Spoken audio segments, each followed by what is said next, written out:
Pois bem, minha gente, a prosa da noite passada parou com aquela pulga coçando atrás da minha orelha, não foi? O tal do Zé das Almas, benzedor lá do Córrego dos Macacos, aparecendo todo estropiado, se arrastando pelas paredes, bem na mesma época que eu tinha furado a bucho daquele lobisomem no curral do Zezim. Coincidência demais pro meu gosto. E como eu já disse, promessa é dívida, e a que fiz pra minha Mariazinha ainda queimava feito fogo aqui dentro. Se o Zé das Almas era o amaldiçoado, ele ia ter que acertar as contas comigo. Passei os dias seguintes matutando, juntando os pedaços daquele quebra-cabeça tinhoso. Conversei disfarçadamente com um e com outro que vinha lá das bandas do Zé. Como a Adriana, que de vez em quando ia buscar umas rezas com ele para dor nas cadeiras, me contou que o Zé estava mesmo de cama, se queixando de uma queda feia que tomou no mato de noite. Mas queda estranha, seu Joaquim. Ela disse baixinho. Olhando para os lados, parecia mais arranhão de bicho grande e ele estava com uma febre que dava dó. Tião da venda, que fornecia querosene e fumo para o Zé. Também confirmou que o homem estava sumido e que quando mandou o moleque levar as encomendas, o Zé mal conseguia se levantar para pagar, gemendo baixinho. E sempre essa história de sumiço noturno.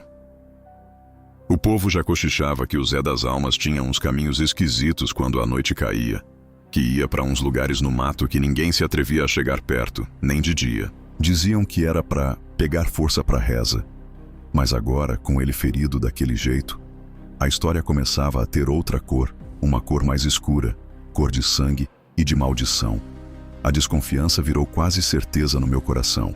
Aquele lobisomem que enfrentei era bicho esperto, forte. Mas eu tinha acertado ele bem, uma na perna e outra que pegou de raspão no ombro, mais a estocada de facão na costela. Os ferimentos batiam, não tinha mais o que esperar. Decidi que ia tirar a prova dos 9. Ia fazer uma tocaia perto da casa do Zé das Almas. Se ele fosse mesmo o bicho, uma hora ou outra ia ter que sair para caçar de novo, ou para se tratar com alguma erva do mato que só ele conhecia. A casa do Zé era um ranchinho mais isolado beirando uma grota escura, com um mato cerrado em volta. Lugar perfeito para quem quer esconder segredo.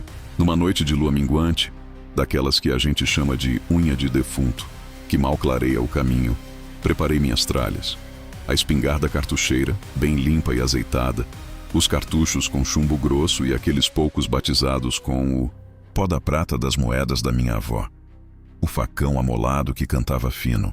No bolso, o crucifixo que foi da minha Mariazinha e um punhado de sal grosso, para espantar qualquer assombração menor que quisesse se meter na minha frente. Fui caminhando, devagar, me esgueirando pelas sombras feito um bicho do mato. O Córrego dos Macacos não era longe do Teixeirinha, mas de noite, cada sombra parece um perigo. Cada estalo de galho faz o coração pular. Chegando perto do rancho do Zé, procurei um bom lugar para me esconder. Achei um pé de gameleira velho e retorcido, com uma folhagem densa que me daria cobertura, e de onde eu podia ver a porta da frente da casa e um pedaço do quintal. Me ajeitei ali, o mais quieto que pude. A noite estava fria. Um vento cortante soprava de vez em quando, trazendo uns cheiros estranhos do mato e da grota. O silêncio era quase completo, só quebrado pelo canto distante de uma coruja e o zumbido dos mosquitos teimando em me achar. As horas se arrastavam. 1, 2, 3 da manhã. Nada. A luz de um candeeiro fraquinho brilhava por uma fresta da janela do rancho do Zé, mas nenhum movimento. O cansaço começou a bater. Os olhos pesavam. O frio entrava pelos ossos. Comecei a pensar que talvez tivesse me enganado, que o Zé era só um coitado que tinha se machucado de verdade.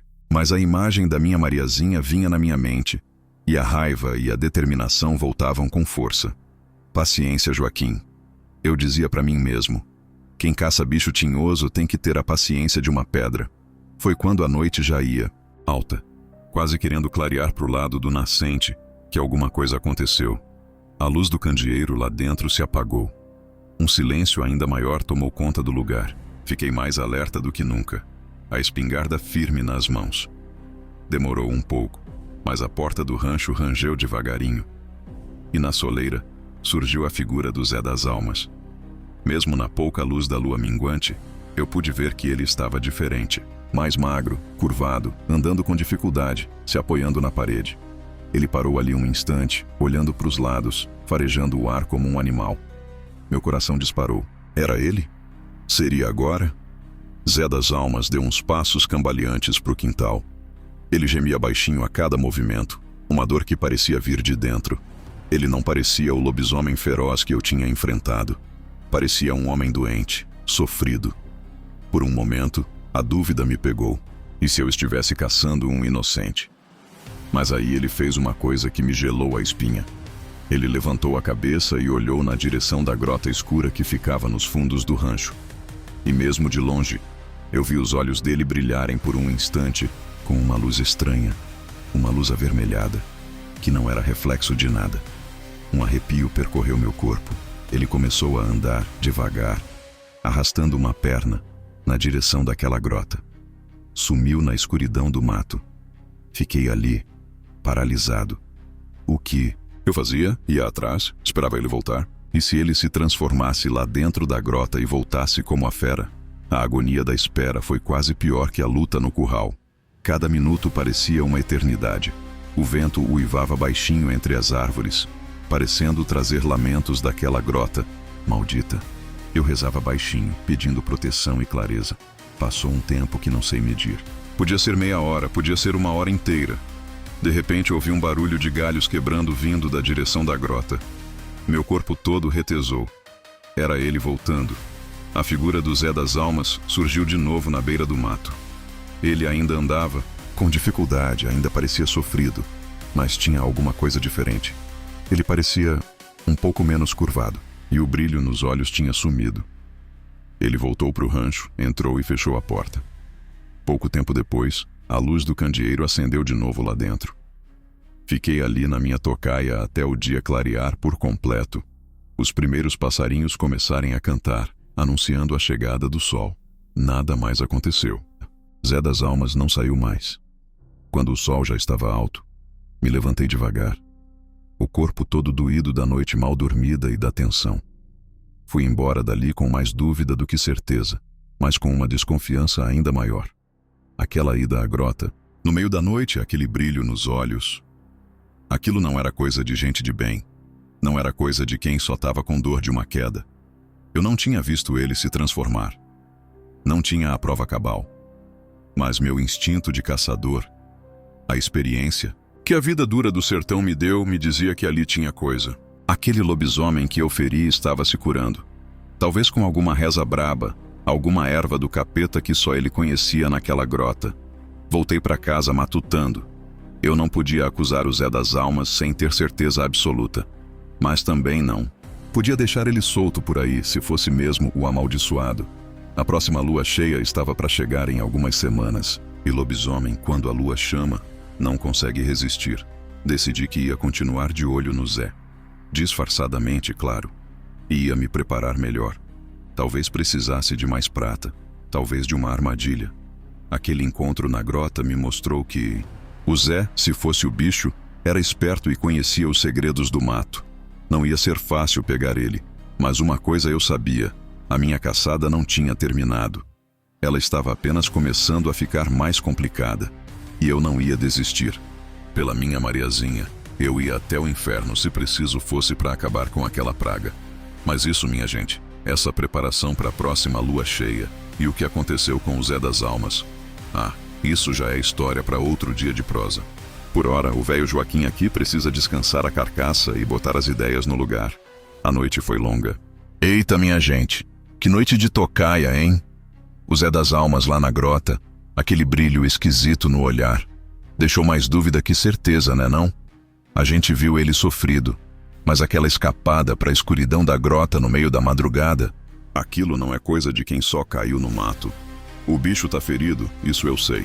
E se for ele mesmo, tá se tratando com alguma feitiçaria das brabas. Agora, se você caiu de paraquedas aqui nesse vídeo, tá mais perdido que cego em tiroteio e não entendeu nada da minha briga anterior com o lobisomem. Nem porque eu tô com essa pulga atrás da orelha com esse tal de Zé das Almas. Faz o seguinte, meu amigo, minha amiga. Volta um vídeo atrás. É o capítulo da primeira peleja contra a fera. Lá eu conto tintim por tintim como foi meu primeiro encontro com o maldito. A noite de terror no curral do Zezinho Vaqueiro. Vai lá para entender o fio da meada e por que essa caçada é tão importante para mim. E se quiser saber como tudo começou, mesmo, a história da minha saudosa Mariazinha, aí tem que ir lá no primeirão de todos, no capítulo que eu me apresento. Mas ó, a prosa não para por aqui não, viu? A lua cheia tá se aproximando, e é nessa hora que a verdade costuma dar as caras, quer o bicho queira, quer não. No próximo capítulo, a gente vai ver o desfecho dessa história do Zé das Almas. Será que ele é mesmo o lobisomem que eu feri? Será que a minha tocaia vai dar em alguma coisa ou vou ter que arrumar outro jeito de pegar esse cabra ou essa fera? A verdade tá para ser revelada e vocês não podem perder. Então, para não ficar de fora e saber se o Zé das Almas vai ser desmascarado de vez, faz o seguinte: deixa aquele joinha caprichado se você tá curioso para ver o fim dessa história e se arrepiou com essa tocaia. Comenta aí embaixo. O que você acha do Zé das Almas? É culpado ou inocente? Tem alguma teoria? Me conta tudo. E se ainda não faz parte da nossa roda de prosa, se inscreve no canal para não perder mais nenhum causo do seu Joaquim. Ajuda o Veio Aqui a continuar essa peleja. E o mais importante de tudo, para não comer mosca, ativa o sininho. É ele que vai te avisar assim que o vídeo com o final dessa história do Zé das Almas sair quentinho do forno. É para não perder o desfecho. Compartilha com os amigos, com a família, com todo mundo que gosta de um bom mistério do sertão e de uma história de arrepiar. Conto com a presença de todos vocês no próximo vídeo pra gente finalmente descobrir quem é o Zé das Almas. De verdade, um abraço apertado do seu Joaquim e até a próxima, se Deus quiser.